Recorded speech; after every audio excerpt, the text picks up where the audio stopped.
لا حول ولا قوة إلا بالله العلي العظيم. أعوذ بالله من الشيطان الرجيم. بسم الله الرحمن الرحيم. الحمد لله رب العالمين، والصلاة والسلام على أشرف الأنبياء والمرسلين وعلى آله الطيبين الطاهرين. رب اشرح لي صدري ويسر لي أمري واحلل عقدة من لساني يفقهوا قولي. اللهم صل على محمد وآل محمد وعجل فرجهم. محترم سامعین، السلام علیکم. خاتمیت حضرت محمد مصطفیٰ صلی اللہ علیہ وآلہ وسلم کے موضوع پر ہماری گفتگو چل رہی ہے. گزشتہ تقریر میں ہم نے لغت کی روح سے لفظ خاتم، جس کا مصدر ختمہ ہے، اس کے متعلق گفتگو کی اور شیعہ، سنی اور مستشرقین کی ڈکشنریز سے عبارتیں آپ کی خدمت میں پیش کیں کہ جن میں لفظ خاتم کو آخری نبی اور آخری رسول کے معنوں میں استعمال کیا گیا ہے قرآن مجید میں. یہ بات ثابت کی گئی. اور قرآن مجید میں جو حضرت صلی اللہ علیہ وسلم کو خاتم النبیین کہا گیا ہے، تو اس کا مطلب یہ ہے کہ گروہ انبیاء کی آخری فرد اور جماعت انبیاء کا آخری نبی. اور قادیانی اور بہائی افراد جو لفظ انگوٹھی اس کا مطلب لیتے ہیں، اس کا کہیں سے کہیں تک کہیں پر بھی کوئی ذکر نہیں ہے. یہ چیز ہم نے بالکل لغت کے اعتبار سے، ڈکشنری کے اعتبار سے گزشتہ تقریر میں ثابت کی. اب آئیے قرآن مجید کے نقطہ نظر سے دیکھتے ہیں اور یہ دیکھتے ہیں کہ قرآن میں یہ لفظ خاتم یا اس کا مصدر جو ختمہ ہے، یہ اس کا روٹ ورڈ ہے، تو وہ کہاں کہاں پر کن کن معنوں میں استعمال کیا گیا ہے اور وہ کون سے مقامات ہیں کہ جہاں پر یہ لفظ آیا ہے. لہذا سامعین کرام، یہ جو لفظ ہے یہ قرآن میں 8 بار استعمال ہوا ہے. حالانکہ مختلف شکلوں میں یہ لفظ آیا ہے، مگر سبھی الفاظ کا مصدر ختمہ ہے اور کہیں بھی اس کے معنی کے بطور مہر ہونے میں کوئی اختلاف نہیں ہے. یعنی تمام آیتوں میں یہ جو لفظ ختمہ آیا ہے یا اس کی دیگر شکلیں جو آئی ہیں، تو وہ اس کے معنی جو ہیں وہ مہر کے علماء نے، خواہ شیعہ عالم ہو یا سنی عالم ہو، ہم ان کے دونوں کے ترجمے آپ کی خدمت میں پیش کریں گے کہ جنہوں نے اس لفظ کو مہر کے معنوں میں استعمال کیا ہے، سیل کے معنوں میں، سٹیمپ کے معنوں میں، اور اس کے علاوہ اور کسی بھی معنی کا ذکر کہیں بھی نہیں کیا گیا. لہذا اب ہم آپ کی خدمت میں ان 8 آیتوں کو پیش کرتے ہیں کہ جہاں اس لفظ کا استعمال ہوا ہے، اور ہم ان آیتوں کو پیش کرنے کے بعد میں ان کے ترجمے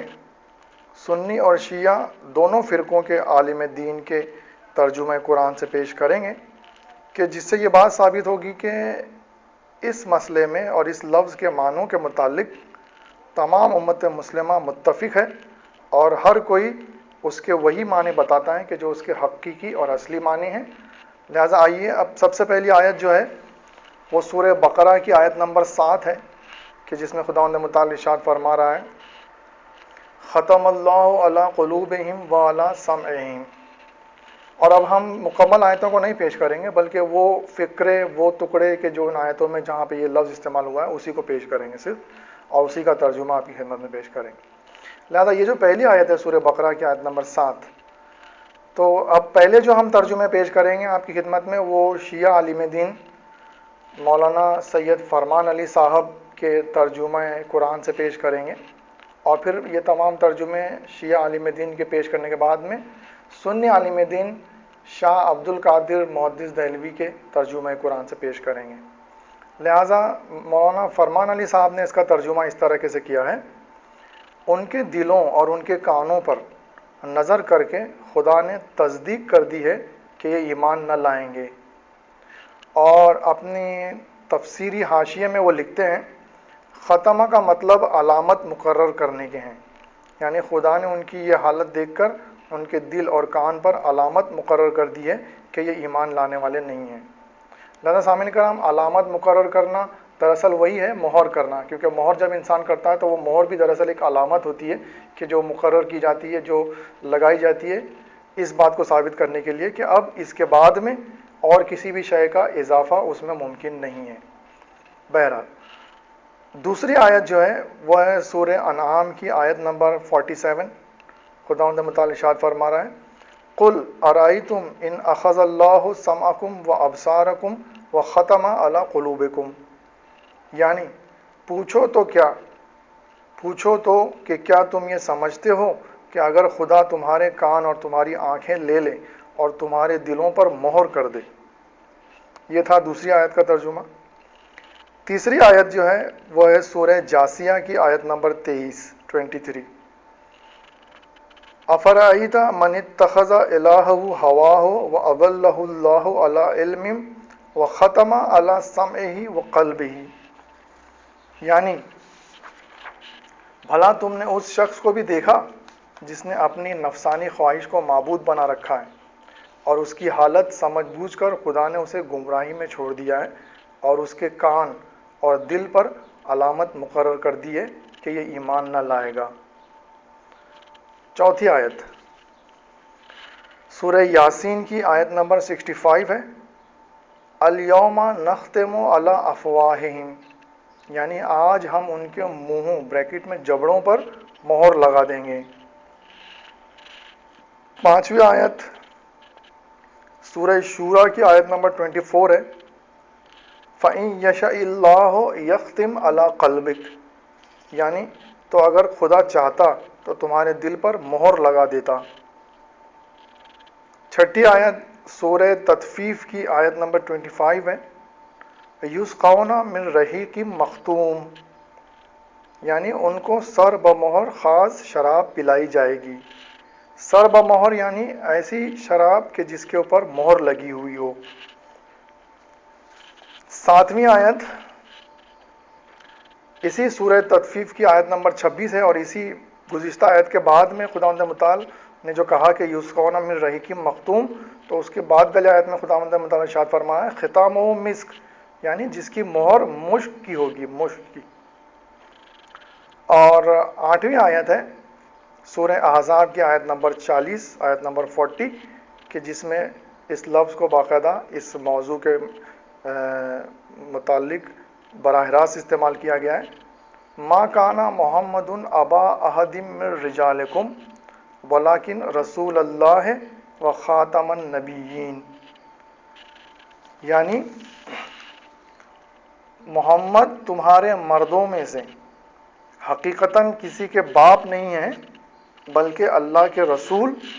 اور نبیوں کی مہر بریکٹ میں یعنی ختم کرنے والے ہیں۔ سامعین کرام، یہ تمام 8 ترجمے تھے شیعہ عالم دین مولانا سید فرمان علی صاحب قبلہ علی اللہ مقامہ کے ترجمہ و تفسیر قرآن مجید سے، کہ جو نظامی پریس بک ڈپو جو لکھنؤ میں ہے وہاں سے چھپا ہے یہ قرآن۔ اب ہم انہی 8 آیتوں کے ترجمے اہل سنت والجماعت حضرات کے ایک مشہور و معروف عالم دین شاہ عبد القادر صاحب محدث دہلوی کے ترجمہ قرآن سے پیش کرتے ہیں۔ اب یہاں پر ہم عربی آیتوں اور عربی آیت جو ہے وہ قرآن مجید کی وہ نہیں پیش کریں گے، بلکہ صرف ترجمہ جو انہوں نے کیا ہے ان آیتوں کا، کہ جو ابھی ہم نے اپنی خدمت میں پیش کی، کہ جس میں عربی الفاظ بھی ہیں، آیت بھی ہے اور اس کا حوالہ بھی ہے۔ تو یہاں پر ہم صرف ترجمہ پیش کریں گے کہ جو شاہ عبد القادر محدث دہلوی نے ان 8 آیتوں کا کیا ہے۔ پہلی آیت جو کہ سورہ بقرہ کی 7ویں آیت ہے، اس کا ترجمہ انہوں نے کیا ہے مہر کر دی اللہ نے ان کے دل پر اور ان کے کان پر۔ دوسری آیت کا ترجمہ جو آیت نمبر 46 ہے سورہ انعام کی، تو کہہ دیکھو تو اگر چھین لے اللہ تمہارے کان اور آنکھیں اور مہر کر دے تمہارے دل پر۔ تیسری آیت کہ جو سورہ جاسیہ کی آیت نمبر 23 ہے، اس کا ترجمہ ہے بھلا دیکھو تو جس نے ٹھہرایا اپنا حاکم اپنی چاہ کو اور راہ سے کھویا اس کو اللہ نے جانتا بوجھتا، اور مہر کی اس کے کان پر اور دل پر۔ چوتھی آیت کا ترجمہ ہے جو کہ سورہ یاسین کی آیت نمبر 65 ہے، آج ہم مہر کر دیں گے ان کے منہ پر۔ اور پانچویں آیت کہ جو سورہ شورا کی آیت نمبر 24 ہے، اس کا ترجمہ ہے، سو اگر اللہ چاہے مہر کر دے تیرے دل پر۔ چھٹی آیت جو کہ سورہ مطففین کی آیت نمبر 25 ہے، اس کا ترجمہ ہے، ان کو پلائی جاتی ہے شراب مہر میں دھری۔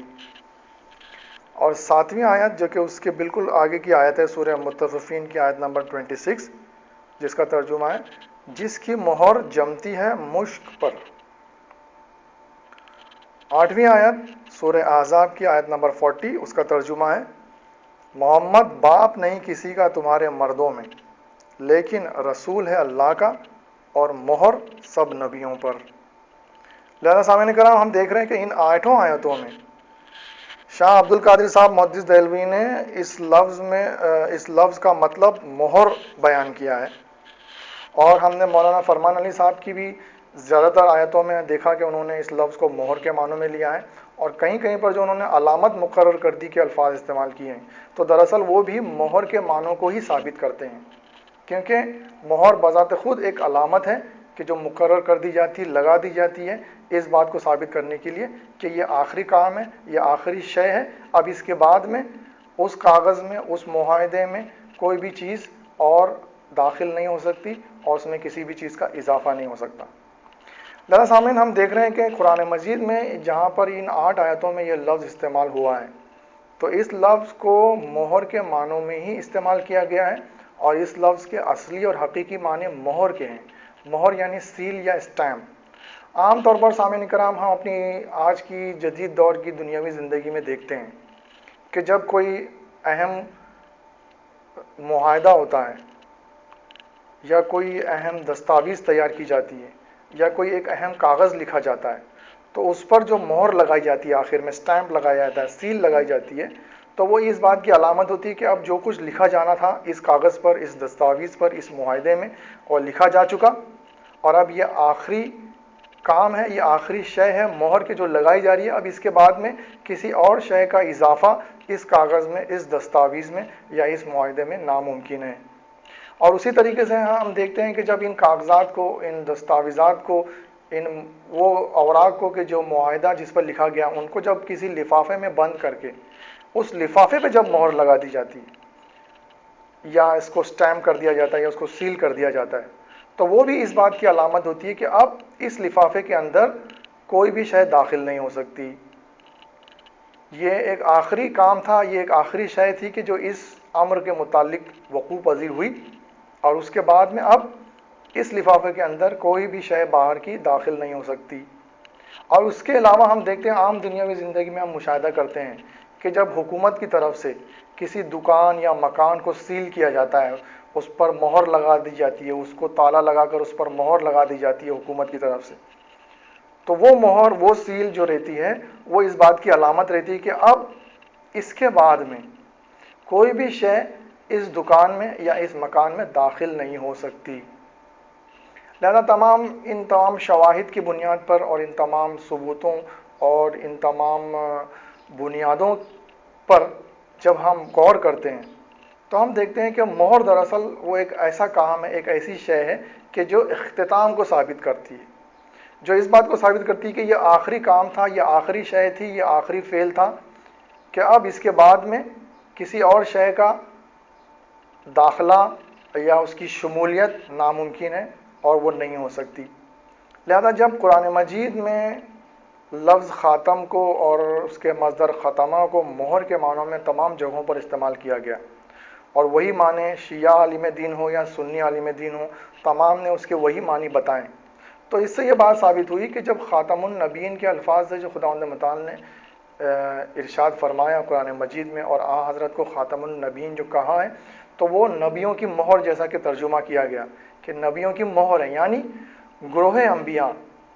انبیاء کی جماعت کی مہر ہے آن حضرت صلی اللہ علیہ وسلم، اور آپ جب بطور مہر جب آپ مقرر کر دیے گئے اور آپ کو بھیج دیا گیا اور آپ جب مہر قرار پائے، تو اب آپ کے بعد میں کوئی بھی نبی کوئی بھی رسول اس گروہ انبیاء و مرسلین میں شامل نہیں ہو سکتا. یعنی اب یہ جو گروہ انبیاء و مرسلین تھا، یہ جو انبیاء و مرسلین کی جماعت تھی، یہ اپنے اختتام کو پہنچی، اور حضرت صلی اللہ علیہ وسلم اس گروہ اور اس جماعت کے آخری نبی و رسول ہیں. اب یہ مہر کے طور پر اس گروہ میں لگ چکے ہیں اور اس گروہ اور اس جماعت کے مہر قرار پا چکے ہیں. اب ان کے بعد میں کوئی نبی اور کوئی رسول اس گروہ اور اس جماعت انبیاء و مرسلین میں شامل نہیں ہو سکتا. یعنی ان کے بعد میں اب کوئی نبی نہیں آ سکتا اور کوئی رسول نہیں آ سکتا. اور حضرت محمد مصطفیٰ صلی اللہ علیہ وآلہ وسلم جو ہیں وہ انبیاء و مرسلین کے گروہ اور انبیاء و مرسلین کی جماعت کے آخری فرد ہیں، آخری نبی ہیں، آخری رسول ہیں. لہٰذا سامعین کرام، اب ان لغت اور قرآن کی روح سے جب ہم نے دیکھ لیا تو یہاں پر ہم دیکھ رہے ہیں کہ کہیں سے کہیں پر بھی وہ معنی کہ جو قادیانی اور بہائی افراد لفظ خاتم کے لوگوں کے سامنے پیش کرتے ہیں اور بیان کرتے ہیں، اس کا قرآن مجید میں، قرآن کی آیتوں میں، شیعہ و سنی علماء کے ترجمے میں کہیں سے کہیں تک، دور دور تک اس کا کہیں نام و نشان نہیں، اس کا کہیں ذکر نہیں. اور یہ ایسے معنی ہیں کہ جو ان کی باطل سوچ کا نتیجہ ہے اور ان کی گمراہ کن نظریات کا نتیجہ ہے. بہرحال سامعین کرام، آج کی تقریر ہماری اختتام کو پہنچی، اور بڑی معذرت کے ساتھ ہم یہ عرض کرنا چاہتے ہیں کہ آج کل وقت کی تنگی کی وجہ سے ہم زیادہ مواد ایک تقریر میں پیش نہیں کر پا رہے ہیں. تھوڑا تھوڑا کر کے آپ کی خدمت میں پیش کیا جائے گا، اور پہلے کی طرح طویل اور زیادہ بڑی تقریر ہم نہیں کر پائیں گے، اور مختصر سے وقت میں جتنا بھی ہم آپ کی خدمت میں پیش کر سکتے ہیں وہ پیش کریں گے ڈیلی انشاءاللہ. اور اس طریقے سے آہستہ آہستہ اس موضوع کو مکمل کرنے کی کوشش کی جائے گی. وما علینا الا البلاغ المبین والحمد للہ رب العالمین. والسلام علیکم ورحمۃ اللہ وبرکاتہ.